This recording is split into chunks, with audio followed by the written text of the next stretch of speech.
UPSC निकालना है क्या? 14 घंटे पढ़ रहा है तू दिन पे, यूपीएससी निकालेगा? उसको बोल साले किसी और का घर जाके बर्बाद कर, मेरा घर बर्बाद मत कर। मैं बहुत मेहनत कर रहा हूँ पढ़ने में। कि बर्बाद करने वाले होते हैं स्टूडेंट्स बेटा, ठीक है, बर्बाद करने वाले होते हैं स्टूडेंट। तो 7 ही घंटे की नींद लो, 7 घंटे सो, 8 घंटे सोना कोई बात नहीं, 8 घंटे सो लो बेटा, ठीक है, कोई दिक्कत नहीं। लेकिन वो जो 15-16 घंटे भी आपके पास बचे हैं, उसमें मां कसम पढ़ने के अलावा कुछ मत करो, कुछ भी मत करो। सिर्फ 5 महीने देने हैं आपने। उसके बाद बेटा सब सब्जेक्ट्स का सिलेबस हो जाएगा खत्म। आप सिर्फ क्या करोगे? रिवाइज, मॉक टेस्ट एनालाइज करोगे। रिवाइज, मॉक टेस्ट एनालाइज करोगे। लिख के दे रहा हूं पुत्र, पहले साल में सिलेक्शन। बट किसी साले की किसी की मत सुनने ना। जो कई बार टीचर भी है कुत्तापन करते हैं, टीचर भी है घटियापन करते हैं। दिन के 5-6 घंटे पढ़ो, प्रोडक्टिव पढ़ो। अबे किसका बना रहा है तुम? प्रोडक्टिव पढ़ो। ऐसी तैसी 10 घंटे की तो क्लास होती है, 5-6 घंटे पढ़ लो दिन में। कई बार टीचर भी बेवकूफ बना देगा, 6-7 घंटे पढ़ लो। उसने तो बोल दिया, बच्चा बेचारा जो उसकी सुन के बैठा हुआ है, उसने बोला 5-6 घंटे पढ़ रहे हैं। हाँ यार मैं तो 10-11 घंटे पढ़ रहा हूँ, हाँ मैं तो बहुत पढ़ रहा हूँ। पता चला पेपर में फेल हो गया।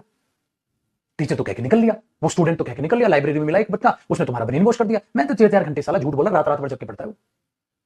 ऐसे फिर 1-2 टॉपर आया, टॉपर ने आके भी तुम्हें झूठ बोल दिया।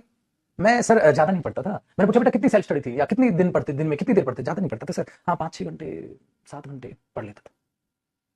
क्यों? क्योंकि उसको बताना नहीं है कि मैं पागल कुत्तों की तरह पढ़ के सिलेक्ट हुआ हूं, पागल कुत्तों की तरह पढ़ के मैं रैंक लेके आया हूं। उसको तो ये दिखाना है मैं तो ब्रिलियंट स्टूडेंट हूं सर, मैं तो यूं याद कर लेता हूं चीजें।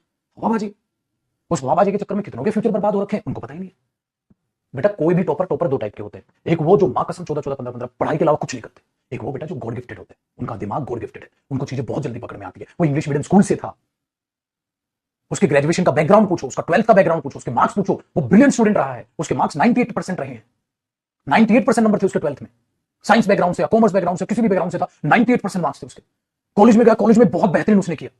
अब ऐसा बच्चा सब कुछ पढ़ चुका है छोटे, वो तो दिन की 4-4, 5-5 क्लास देखेगा। फिर मेरे एक स्टूडेंट था जिसकी अनमोल था, एक तो ऋषभ था, अनमोल का शायद 7 रैंक था। उसने बताया सर मैंने मैथ्स पहले से बहुत इंटरेस्टिंग था मेरा सर, ब्रिलियंट था। हाँ तो मुझे ज्यादा मेहनत नहीं करनी। इंग्लिश मीडियम से था सर, इंग्लिश में वो कैब आप एक बार बताते थे याद हो जाती थी। आपने कहा किताब याद करनी, किताब याद कर दी थी सर मैंने 2 महीने में दोनों। कहता जो पीडीएफ दी थी वो सारी पढ़ ली सर, फिर याद रखिए सर, फिर क्या किया? कुछ नहीं सर, याद हो। अब उनकी बराबरी करोगे आप, तो आप ये पहचानो आप क्या हो, आप किस कैटेगरी के हो। क्या गॉड गिफ्टेड माइंड है? सर नहीं है, आ जा बेटा फिर दोनों भाई मिलकर 14-15 घंटे पढ़े। मैंने भी बहुत जिंदगी में किया, मैं भी ब्रिलियंट माइंडेड नहीं था बेटा, मैंने मेहनत की। मैं भी आपके ही साथी, मैं भी 12-12, 14-14 घंटे पढ़ता था। आज भी 10-10 घंटे, देखो सुबह 8 बजे आया हूँ, शाम को 7 बजे जाऊंगा पढ़ा के, 12-12 घंटे काम करता हूँ मैं तो नहीं मरा, मेहनत से कामयाबी पाई। आज देखो करोड़ों में खेल रहा हूँ। पिताजी मेरे ओडी में चलते हैं। आपके पिताजी क्यों नहीं चलने चाहिए फिर?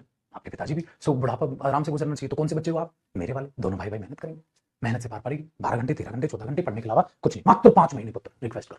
5 महीने के बाद सिलेबस खत्म सारे सब्जेक्ट्स का, अंडर कंट्रोल मामला हो जाएगा, रिलैक्स करके पढ़ेंगे, ठीक है? मात्र 5 घंटे। फिर वो ब्रिलियंट माइंड भी और ये मेहनती माइंड भी एक हो जाएगा, बराबर हो जाएगा, बराबर हो जाएंगे। पेपर में उसका भी सिलेक्शन होगा, आपका भी सिलेक्शन होगा, हमें किसी से कोई दुश्मनी नहीं, ठीक है? लेकिन मैं अपने तो भाई मैं तो बहुत मेहनती, मैं बहुत पढ़ता, पढ़ता ही रहता, ठीक है? पढ़ता ही रहता।